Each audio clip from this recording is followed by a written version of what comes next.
सर्वेभ्यो नमो नमः। नमस्कार। स्वागत है आपका सरल संस्कृत सुगम संस्कृत में। और मैं हूँ प्रतिभा दीक्षित। इस वीडियो में हम प्रत्यय में आगे पूर्व कृदंत के अंतर्गत जो 6 प्रत्यय सम्मिलित हैं उनके विषय में अध्ययन करने वाले हैं।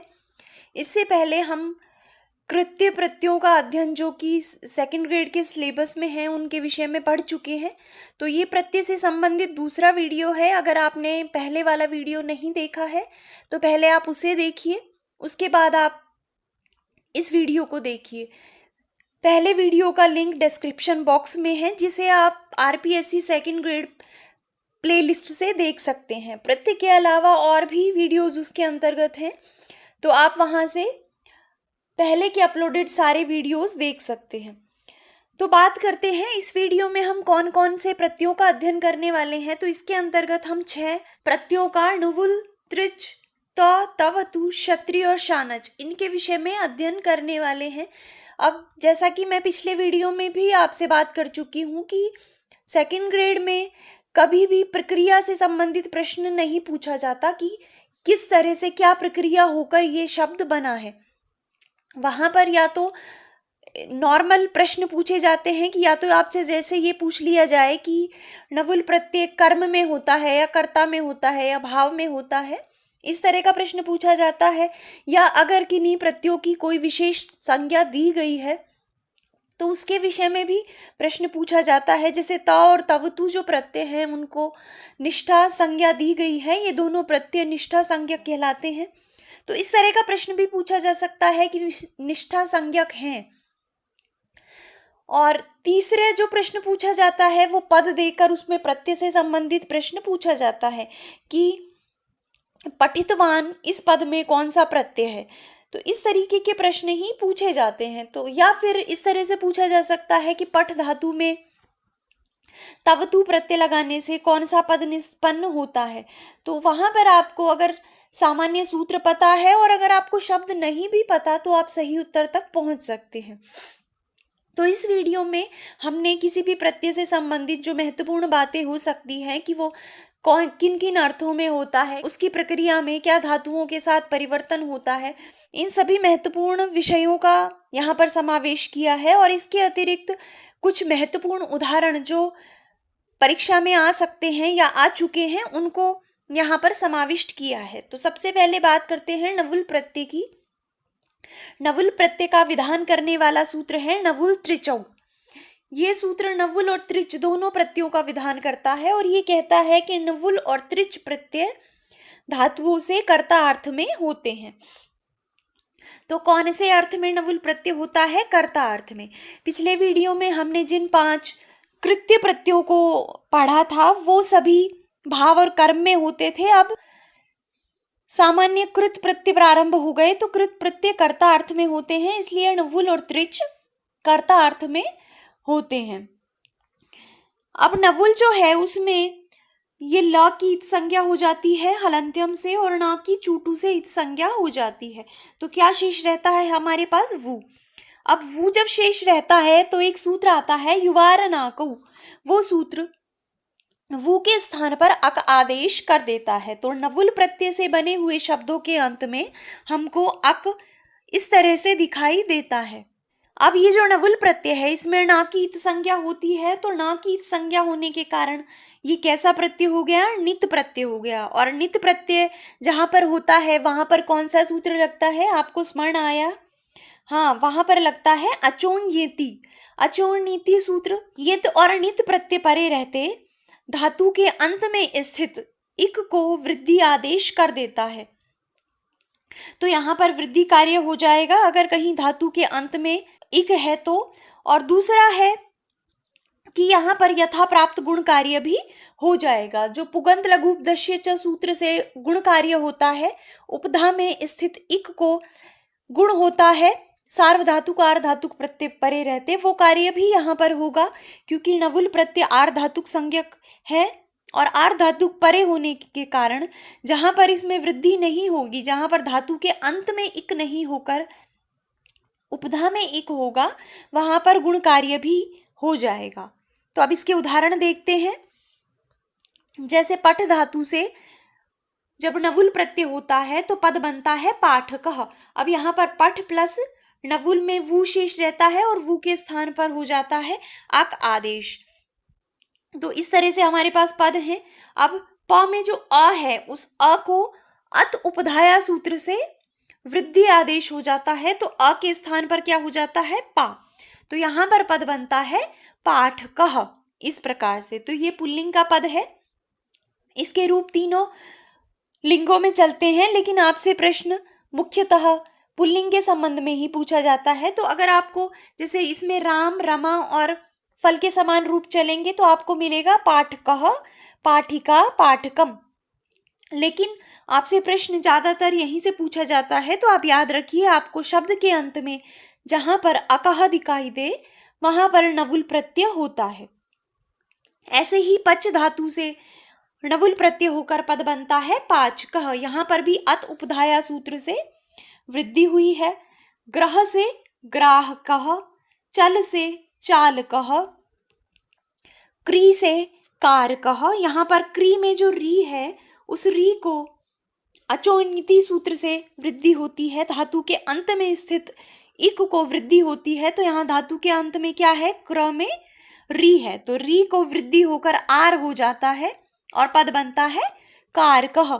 इसी प्रकार ह्री धातु से हारकः, म्री से मारकः, श्रु धातु से बनता है श्रावकः। श्रावकः किस प्रकार, तो देखिए श्रु में जो उ है उसको अचोण नीति से वृद्धि हो जाती है और वृद्धि होकर क्या बनता है श्रव। उ के स्थान पर वृद्धि होकर औ आदेश होगा तो बनेगा श्रव प्लस अकः।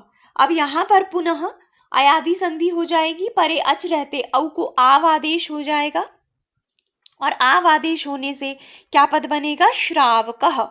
इसी प्रकार मुद धातु से णवुल प्रत्यय होकर पद बनता है मोदकः। यहाँ पर मुद में जो उपधा में उ है इसको पुगंत लघु उपदश्य च से गुण आदेश हो जाता है और उ के स्थान पर ओ होकर पद बनता है मोदकः।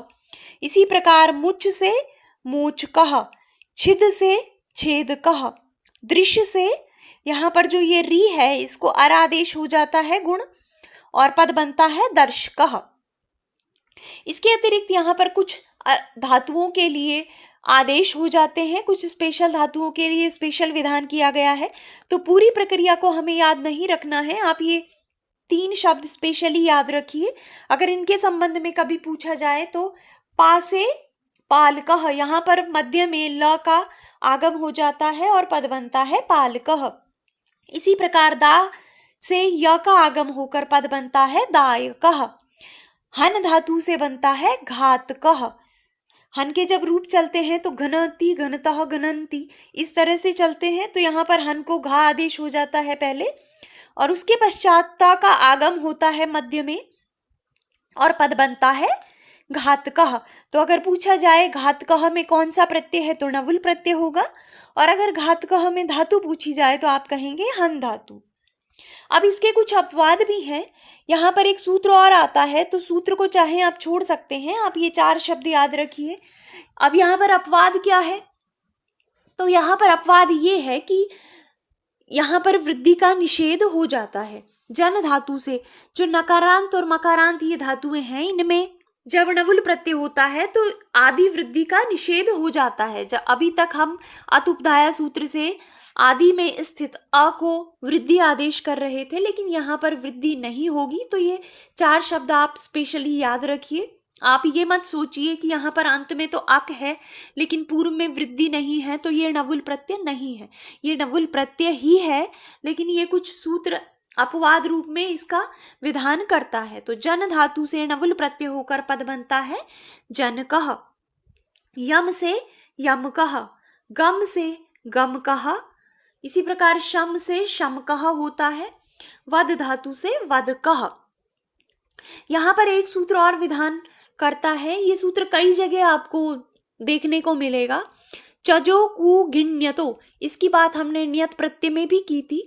घी और णित प्रत्यय परे रहते च को और ज को कवर्ग के आदेश हो जाते हैं। तो च प्रथम वर्ण है चवर का, इसलिए कवर का जब आदेश करेंगे तो क्या हो जाएगा, इसके स्थान पर प्रथम वर्ण का हो जाएगा। और ज के स्थान पर, ज तृतीय वर्ण है तो ज के स्थान पर ग हो जाएगा। तो चजो कु घिण्य तो सूत्र च के स्थान पर क आदेश कर देता है और ज के स्थान पर ग आदेश कर देता है।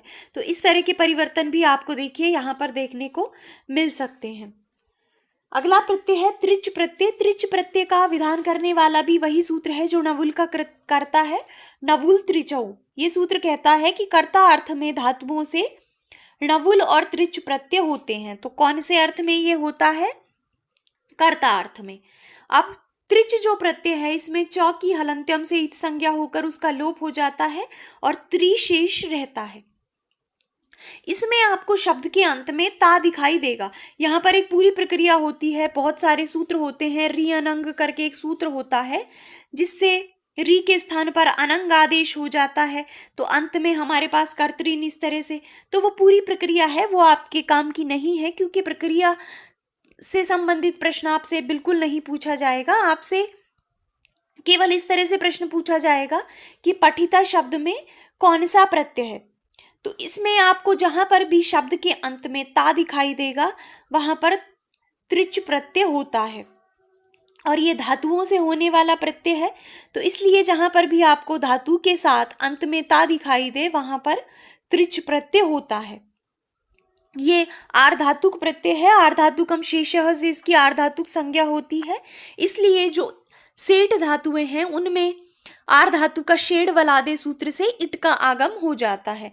इसके अतिरिक्त इसमें सार्वधातुक आर्धातुकयों से और पुगंत लघु उपदस्य च सूत्र से गुण कार्य भी हो जाता है। तो जैसे पठ धातु से जब त्रिच प्रत्यय लगता है तो पद बनता है, इट का आगम हो जाता है और पद बनता है पठिता, पढ़ने वाला। तो ये पुल्लिंग का ही रूप है, आप इसको स्त्रीलिंग का ना समझे। पुल्लिंग का ये पद है पठिता। इसी प्रकार हस धातु से हसिता, क्रीड से क्रीडिता, दा से दाता, माँ से माता, दृश्य से बनता है दृष्टा, दह से दग्धा, लिख से यहाँ पर पुगंत लघु उपदस्य च से ई को ए आदेश गुण आदेश होकर लेखिता।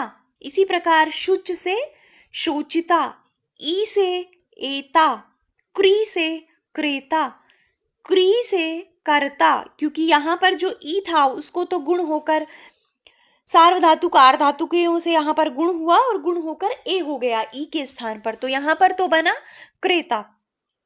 और इस वाले में क्री में री है क में, तो री के स्थान पर अर आदेश हो जाता है, गुण होता है तो यहाँ पर पद बनता है कर्ता। तो अगर आपके पास कर्ता पद आता है तो वहां पर कौन सी धातु है, क्री धातु, और अगर क्रेता पद आता है तो वहां पर है क्री धातु।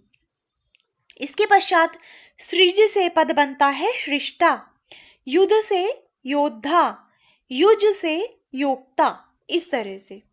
तो त्रिच प्रत्यय को पहचानना भी बहुत ही आसान है, क्योंकि शब्द के अंत में जहां पर आपको ता दिखाई दे और धातुओं से जहां पर आपको ता दिखाई दे अंत में, वहां पर त्रिच प्रत्यय होता है। दूसरा जो प्रत्यय हमारे सिलेबस में है तल प्रत्यय, जो कि तद्धित प्रत्यय के अंतर्गत आता है। तल में भी आपको शब्दों के अंत में ता दिखाई देगा, लेकिन उसमें और इसमें आप इस तरह से अंतर कर सकते हैं कि त्रिच कृदंत प्रत्यय है, इसलिए धातुओं से होता है। तो जहां पर धातु के साथ आपको अंत में ता दिखाई दे वहां पर त्रिच होगा, और जहां पर शब्दों के साथ जैसे मनुष्य से मनुष्यता, तो उसमें होता है तल प्रत्यय। जहां पर शब्दों के साथ आपको अंत में ता दिखाई दे वहां पर तल प्रत्यय होता है। अगले प्रत्यय हैं त और तवतु। त और तवतु जो प्रत्यय हैं इन दोनों को हम साथ साथ देखते हैं, क्योंकि इनमें कुछ कॉमन बातें हैं, कुछ सामान्य बातें दोनों के विषय में एक ही है, कुछ सामान्य प्रक्रियाएं इन दोनों में एक जैसी होती हैं, और कुछ अलग बातें हैं उनको भी हम यहाँ पर देखेंगे। तो देखिए त और तवतु जो प्रत्यय हैं ये भूतकाल के अर्थ में होते हैं और धातुओं से होते हैं।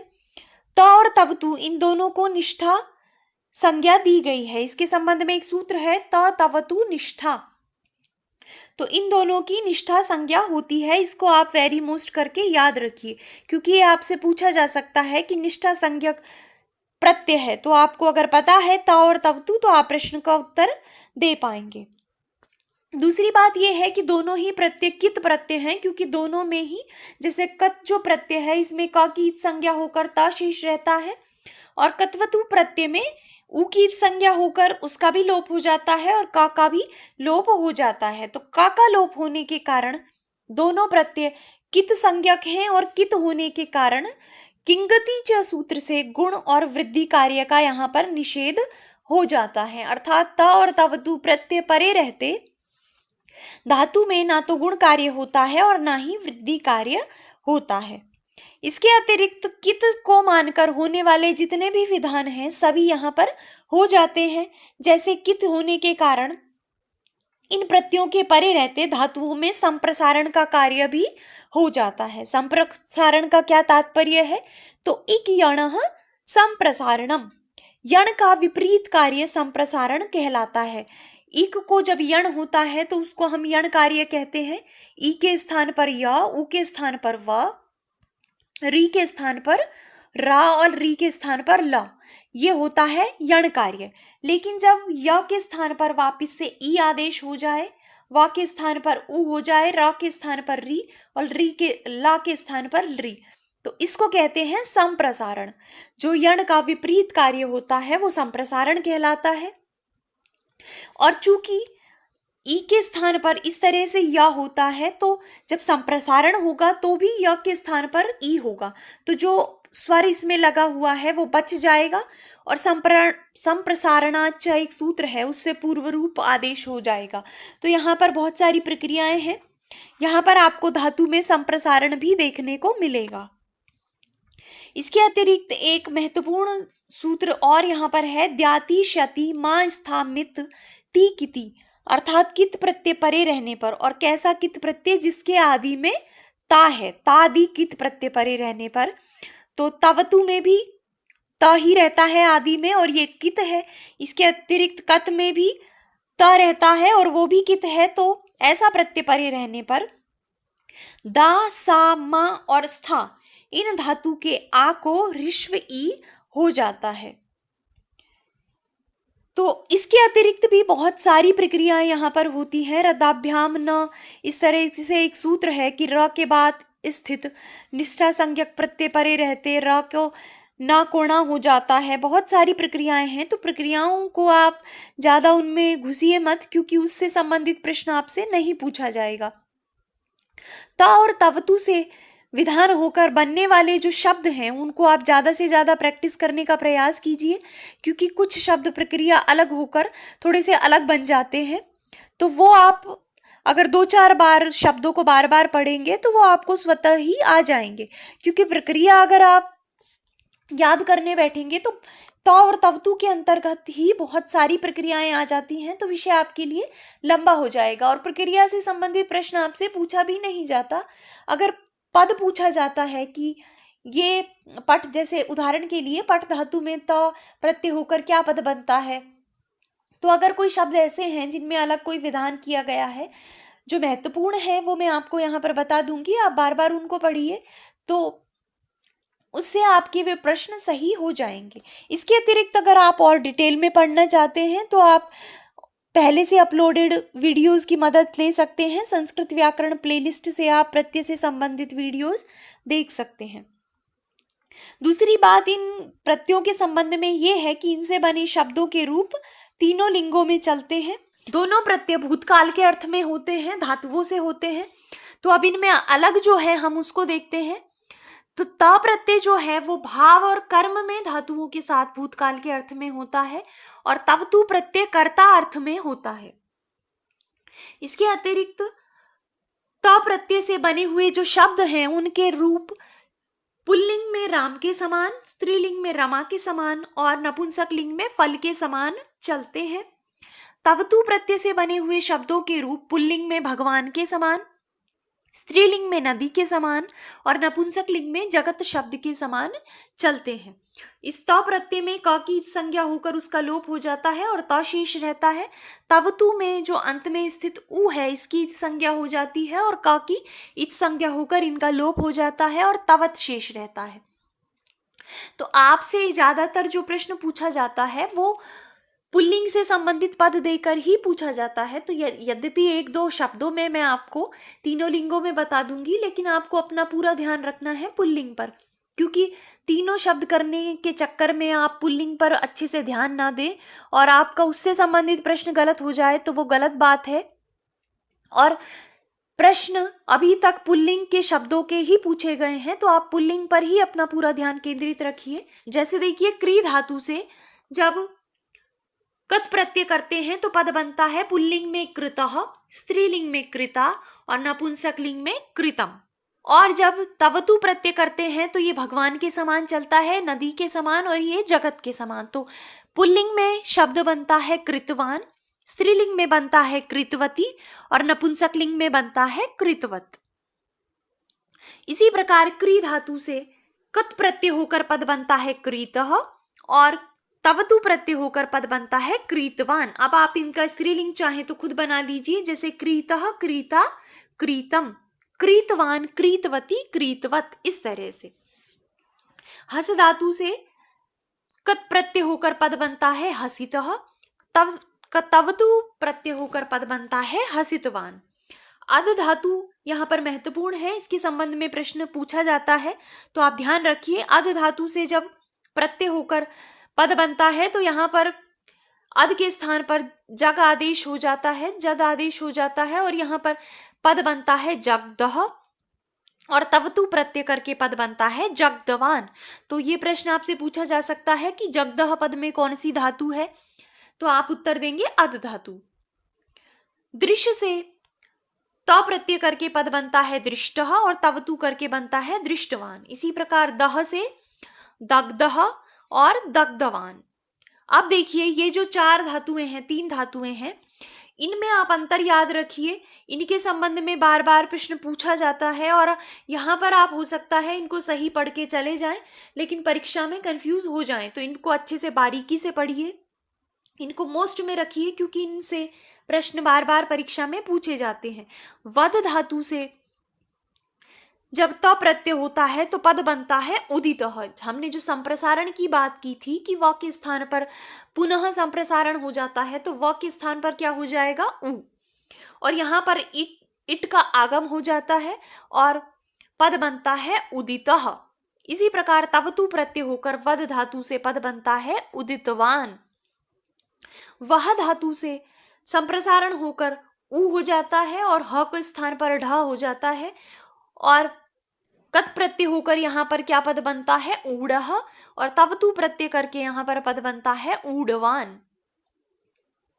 वच धातु से व के स्थान पर भी उ हो जाता है, च को क आदेश हो जाता है और कत प्रत्यय करके यहाँ पर पद बनता है उक्तः। तो अगर उक्तः पद आता है तो यहाँ पर वच धातु है और उदितः पद आता है तो यहाँ पर वद धातु है। तो वच धातु में तवतु प्रत्यय करके पद बनता है उक्तवान। इसी प्रकार पृच्छ धातु से पृष्ठः और तवतु करके पृष्ठवान। छिद धातु से त प्रत्यय करके छिन्नः, तवतु करके छिन्नवान। खन से खातः, खातवान। तो इसीलिए मैं आपको बोल रही हूँ, यहाँ पर कुछ धातुओं में, जैसे ये खन धातु है, यहाँ पर आ आदेश हो जाता है खन के स्थान पर, ये जो अन है इसके स्थान पर आ आदेश हो जाता है। तो इस तरह से यहाँ पर बहुत सारी प्रक्रियाएं हैं। तो प्रक्रियाएं से अच्छा ये है कि आप इन शब्दों को बार बार पढ़ें, तो आपको स्वतः याद हो जाएगा कि खन धातु से कत प्रत्यय करके पद बनता है खातः और तवतु प्रत्यय करके पद बनता है खातवान। इसी प्रकार नम धातु से पद बनता है नतः, नतवान। गम धातु से कत करके गतः और कत्वतु करके गतवान। भुज से भुग्नः, भुग्नवान। स्था से ये जो आ है इसको ई हो जाएगा, जैसा कि हमने अभी बात की थी। तो ई होने पर यहाँ पर पद बनेगा कत करके स्थितः और तवतु करके स्थितवान। मुंह से दो प्रकार के शब्द बनते हैं, पहला बनता है मूढ़ः और दूसरा बनता है मुग्धः। इसी प्रकार तवतु करके मूढ़वान और मुग्धवान। तो इन दोनों में ही कौन सी धातु है, मुंह धातु। इस तरह से आप याद रखिए। इसके अतिरिक्त भी और कोई शब्द अगर आपको महत्वपूर्ण लगता है तो आपके पास व्याकरण की जो भी पुस्तक है आप उससे एक दो बार सारे शब्दों को अपने आंखों से निकाल लीजिए, जिससे अगर कोई शब्द रह भी गया है महत्वपूर्ण तो वो भी आपको याद हो जाए। अब बात करते हैं क्षत्रिय और शानच प्रत्यय की। इन दोनों प्रत्ययों में भी कुछ सामान्य विशेषताएं हैं। इन दोनों प्रत्ययों को सत संज्ञा दी जाती है, जैसे त और तवतु को निष्ठा कहा जाता है, क्षत्रिय और शानच को सत संज्ञक प्रत्यय कहा जाता है। तो कुछ प्रक्रियाएं इन दोनों में सामान्य होती हैं, इसलिए इन दोनों प्रत्ययों को भी हम साथ साथ पढ़ेंगे। इनमें जो अलग बातें हैं उनको फिर हम अलग देखेंगे। जैसे त और तवतु प्रत्यय भूतकाल के अर्थ में धातुओं से होते थे, इसी प्रकार क्षत्रिय और शानच प्रत्यय वर्तमान काल के अर्थ में धातुओं से होते हैं। क्षत्रिय में ये जो अंतिम री है इसकी संज्ञा हो जाती है और लशक तद्धिते से पूर्व में स्थित आदि में स्थित शकार की संज्ञा होकर इनका लोप हो जाता है और अथ शेष रहता है। इसी प्रकार सानच में हलंत्यम से अंतिम च की संज्ञा हो जाती है और आदि में स्थित श की संज्ञा होकर शेष रहता है आन। क्षत्रिय में आपके पास शेष रहता है अत और शानच में रहता है आन। अब तीनों लिंगों में इनके रूप चलते हैं, तो किस प्रकार चलते हैं वो अभी हम आगे देखेंगे। इन दोनों को सत संज्ञा होती है तो इसका विधायक है तऊ सत, उनको सत कहा जाता है। तो अगर प्रश्न आपसे पूछा जाए सत कहलाने वाला प्रत्यय कौन सा है, सत संज्ञक प्रत्यय कौन सा है, तो वो होंगे क्षत्रिय और शानच। अब इन क्षत्रिय और शानच से बने हुए जो शब्द होते हैं वो विशेषण होते हैं, वो किसी शब्द की विशेषता बताते हैं। तो विशेष्य के अनुसार जिस शब्द की विशेषता बता रहे हैं उसके अनुसार इनके लिंग और वचन होते हैं। अब इनमें अलग क्या है, इन दोनों की विशेषता अलग अलग क्या है। तो क्षत्रिय जो प्रत्यय है वो परस्मयी पद धातुओं से होता है और वर्तमान काल के अर्थ में होता है। इसके अतिरिक्त शानच जो प्रत्यय है वो वर्तमान काल के अर्थ में आत्मनेपद धातुओं से होता है। और अगर कोई उभयपद धातु है तो उनसे दोनों ही प्रत्यय हो जाएंगे, क्षत्रिय भी और शानच भी। अब क्षत्रिय प्रत्यय से बने हुए जो शब्द होते हैं उनके रूप पुल्लिंग में भवत शब्द के समान, स्त्रीलिंग में नदी के समान और नपुंसक लिंग में जगत के समान चलते हैं। और शानच प्रत्यय से बने हुए जो शब्द होते हैं उनके रूप पुल्लिंग में राम के समान, स्त्रीलिंग में रमा के समान और नपुंसक लिंग में फल के समान चलते हैं। तो शानच से बने हुए जो शब्द हैं वो चलेंगे पठमानः, पठमाना, पठमानम, इस तरह से। और क्षत्रिय के जो रूप चलते हैं वो चलते हैं पठन, पठंती, पठत, इस प्रकार से। अब यहाँ पर कुछ आप सामान्य एक ट्रिक्स हैं जिनको भी आप याद रख सकते हैं क्षत्रिय प्रत्यय से बनाने के, शब्दों को बनाने के। वैसे तो अगर आप शब्दों को उस तरह से ही याद रखें तो ज़्यादा बेहतर है, लेकिन फिर भी कुछ ट्रिक्स हैं। अगर आप कंफ्यूज हो जाएं परीक्षा कक्ष में तो कुछ बातें हैं, अगर आपको शब्द धातु रूप आते हैं तो उसके आधार पर भी आप क्षत्रिय प्रत्यय लगाकर शब्द बना सकते हैं। तो इसके दो नियम है महत्वपूर्ण। पुल्लिंग में आप किस तरह से बना सकते हैं, तो पुल्लिंग में आप जिस भी धातु में क्षत्रिय प्रत्यय लगाकर पद बनाना चाहते हैं उस धातु के प्रथम पुरुष बहुवचन के रूप को लीजिए। जैसे पठती है, अगर आप पठती से बनाना चाहते हैं तो आप इसका बहुवचन का रूप लीजिए और लिखिए पठंती। अब इसमें आप ती को हटा दीजिए तो बचा क्या हमारे पास, पठन। तो ये पुल्लिंग का शब्द बन जाएगा। तो प्रथम पुरुष बहुवचन में ती को हटा देने पर पुल्लिंग का शब्द क्षत्रिय प्रत्यय से बन जाता है। स्त्रीलिंग में दो विधान हैं। प्रथम पुरुष बहुवचन के रूप में ती को हटाकर जो ह्रीश्वती है उसको दीर्घती कर दिया जाता है। तो एक तो ये बात है, दूसरी बात ये है इसमें प्रथम पुरुष एक वचन के रूप को भी देखा जाता है।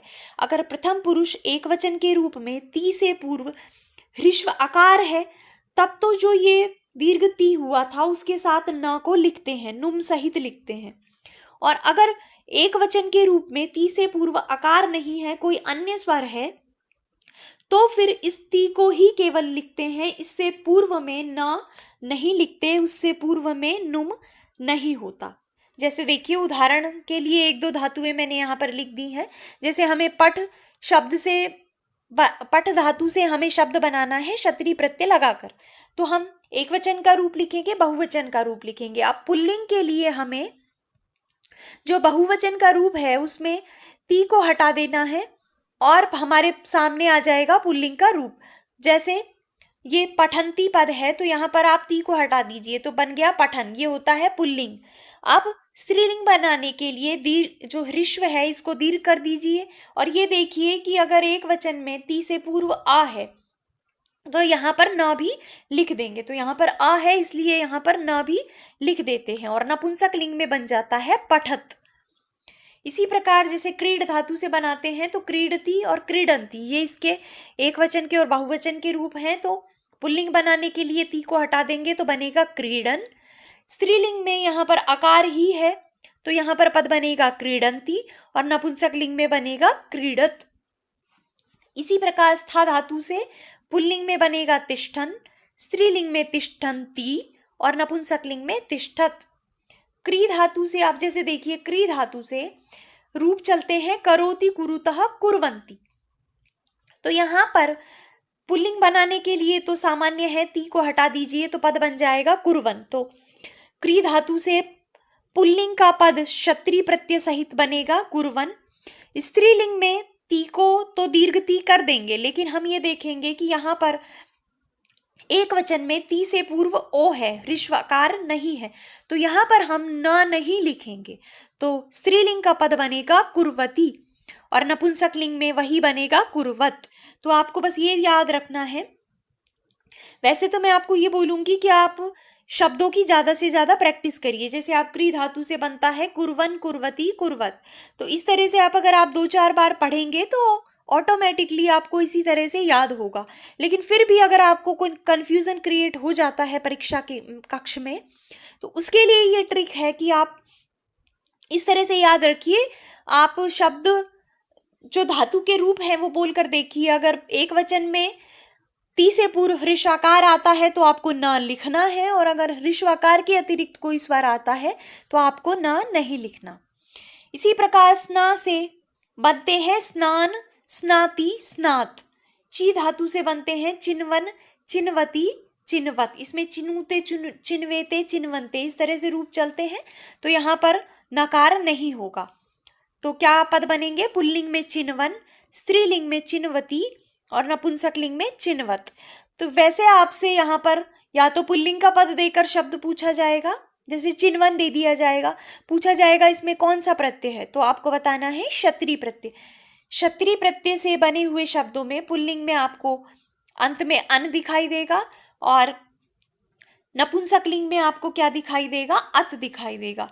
इसके अतिरिक्त स्त्रीलिंग में आपको अंति भी दिखाई दे सकता है और केवल ती भी दिखाई दे सकता है। तो आप याद रखिए अन या अत जहां पर शब्द के अंत में आपको दिखाई दे वहां पर क्षत्रि प्रत्यय होता है। इसी प्रकार हन धातु से पद बनता है घनन। इसको आप इंपॉर्टेंट में रखिए, ये प्रश्न कई बार पूछा जा चुका है और आगे भी पूछा जा सकता है कि घनन पद में कौन सी धातु है। या तो इस तरह से प्रश्न पूछा जा सकता है तो हन धातु होगी, या फिर प्रत्यय पूछा जाएगा तो होगा क्षत्रि प्रत्यय। तो घनन, घनति, घनत। अस धातु से सन, सती और सत।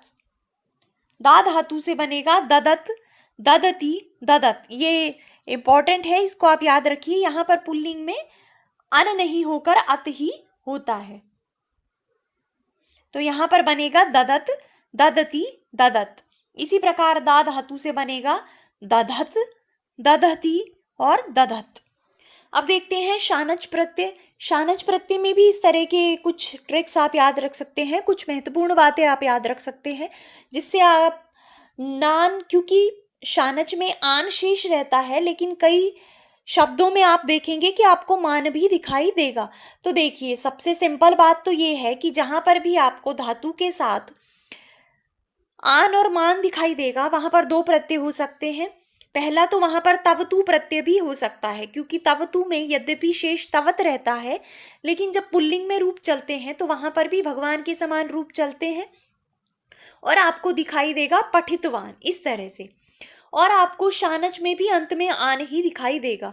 लेकिन अगर इन दोनों में आपको अंतर करना है तो इसका तरीका ये है कि तवतु में तो आपको हलंत वाला पद दिखाई देगा और शानच में आपको अगर पुल्लिंग का शब्द है तो विसर्ग वाला रूप दिखाई देगा, क्योंकि इसमें राम के समान रूप चलते हैं। तो आपको दिखाई देगा कृतवानः, वर्तमानः, इस तरह से।